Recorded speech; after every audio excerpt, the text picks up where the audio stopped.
अस्सलामुअलैकुम। आज मैं 1 कप मैदा से बनाऊंगी टी केक, और केक भी ऐसा कि नरम और बिल्कुल बेकरी जैसा। वैसे भी आपको पता है महंगाई के इस दौर में बेकरी की चीजें हमें काफी महंगी पड़ती हैं, लेकिन अगर हम इस तरह की चीजें घर में बनाएं तो बेकरी की निस्बत हमें घर में सस्ती पड़ती हैं। तो आज मैं बिल्कुल बहुत ही कम बजट में बनाऊंगी घर पर आसानी से टी केक। अक्सर लोग घर में केक वगैरह या पेस्ट्री वगैरह बनाते हैं तो खराब हो जाते हैं। उसकी क्या वजह होती है कि हम चीजें मेजरमेंट करके नहीं लेते, और कौन कौन सी ऐसी गलतियां हैं इंशाल्लाह आज की इस वीडियो में मैं आपको सब कुछ तफसील से बताऊंगी। आपने रेसिपी को एंड तक देखना है, कोई भी स्टेप आपने मिस नहीं करना है। अगर ये मेरी वीडियो आपको अच्छी लग रही है तो लाइक शेयर जरूर कीजिएगा। इस अमेजिंग बेकरी से कई गुना अच्छा टी केक बनाने के लिए सबसे पहले हम लेंगे 4 अदद अंडे। तो यहाँ मैं आपको सबसे पहले ये बताना चाहूंगी, जब भी आप केक या पेस्ट्री वगैरह बनाएं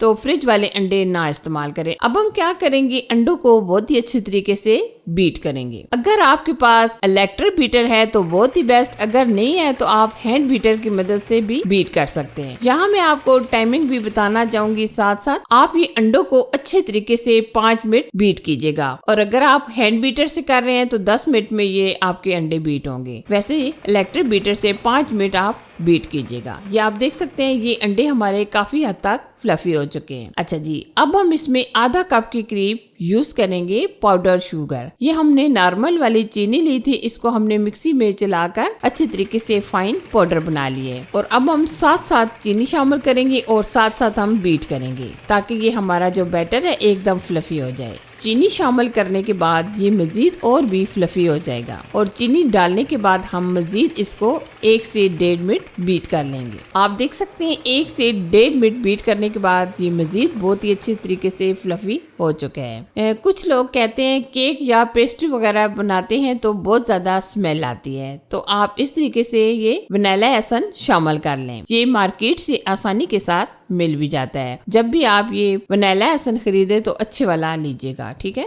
ये हम 1 चम्मच शामिल कर देंगे। आज हम 1 कप मैदा से बना रहे हैं ये केक, तो हमने ये 1 कप मैदा लिया है जो हमने अच्छे तरीके से छान लिया है। जब भी आप मैदा वगैरह शामिल करें तो छान कर लीजिएगा। जो हम दूसरी गलती करते हैं, दूसरी गलती हम क्या करते हैं कि जो बेकिंग पाउडर घर में पड़ा होता है वही हम बेकिंग के लिए यूज कर लेते हैं, तो इसकी वजह से भी हमारे केक पेस्ट्री वगैरह फूलते नहीं है। तो आप जब भी ये केक या पेस्ट्री वगैरह बनाएं तो इसके लिए ये फ्रेश वाला बेकिंग पाउडर लीजिएगा, ठीक है। ये हम तकरीबन 1.5 चम्मच यूज करेंगे। बेकिंग पाउडर को आप मैदे के अंदर अच्छे तरीके से मिक्स कर लें, और तकरीबन हम आधा कप लेंगे ऑयल। आप बटर भी ले सकते हैं, लेकिन हम ये ऑयल में बनाएंगे। साथ साथ हम मैदा भी शामिल करेंगे और साथ साथ हम ऑयल भी शामिल करेंगे। अगर आप मुकम्मल मेजरमेंट करके मुकम्मल रेसिपी को देखकर ये केक या पेस्ट्री बनाएंगे तो यकीन माने बहुत ही जबरदस्त बनेगा। आप इस तरीके से मैदा भी शामिल करते रहें और ऑयल भी शामिल करते रहें। मैदा डालने के बाद हमने तकरीबन 1 से 1.5 मिनट अच्छी तरीके से मिक्स कर लिए है। अगर हम मेजरमेंट करके तमाम चीजें शामिल करें तो कभी भी हमारा केक वगैरह या पेस्ट्री खराब नहीं होगा। तो आप देख सकते हैं माशाल्लाह बहुत ही परफेक्ट हमारा ये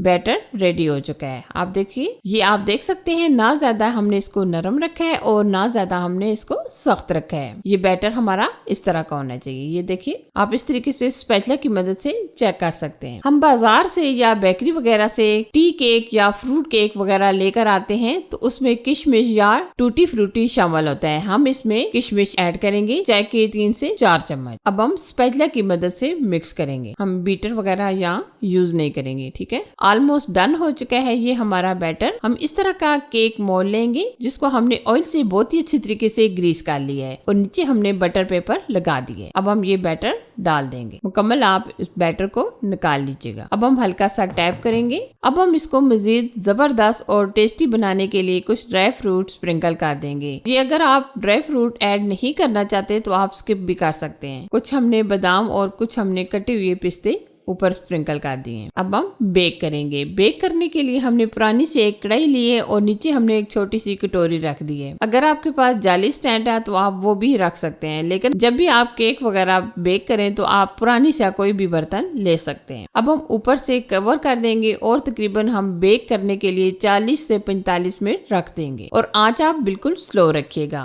बेहतर तो यही है कि आप कढ़ाई के नीचे तवा रख दें। आप देख सकते हैं माशाल्लाह जबरदस्त हमारा केक बेक हो चुका है। अब हम चेक कर लेंगे। आप किसी स्टिक या टूथपिक की मदद से इस तरीके से केक को चेक कर सकते हैं। केक आप चेक कर सकते हैं बिल्कुल क्लीन आई है। अब हम निकाल लेंगे और निकालने के बाद हम तकरीबन 10 से 15 मिनट अच्छी तरीके से ठंडा कर लेंगे। ठंडा होने के बाद हम नाइफ की मदद से इस तरीके से साइडों से कॉर्नर को रिमूव करेंगे ताकि हमारा केक आसानी से निकल जाए। वैसे भी केक कोई भी बेक होता है तो वो आसानी से साइडें छोड़ देता है। आप देख सकते हैं माशाल्लाह कितना परफेक्ट हमारा ये केक तैयार हुआ है, बिल्कुल नरम और एकदम जबरदस्त। अब मैं आपको कटिंग करके बता देती हूँ ये अंदर से कितना जबरदस्त स्पंजी तैयार हुआ है। आप देख सकते हैं किशमिश हमने जो डाली है इसमें कितनी जबरदस्त लग रही है केक के अंदर। ये आपने देखा हमारा केक कितना सॉफ्ट और कितना जबरदस्त बना है। यकीन माने अगर आप इस वीडियो को मुकम्मल देखकर टी केक बनाएंगे तो बेकरी से भी अच्छा बनेगा, बिल्कुल नरम और बहुत ही कम बजट में। तो कैसी लगी ये मेरी आज की अमेजिंग रेसिपी? यकीनन आपको बहुत ज्यादा पसंद आई होगी। पसंद आए तो लाइक शेयर कीजिएगा और चैनल को सब्सक्राइब करना ना भूलिएगा। अपना और अपनी फैमिली का बहुत सारा ख्याल रखिएगा। अल्लाह हाफिज।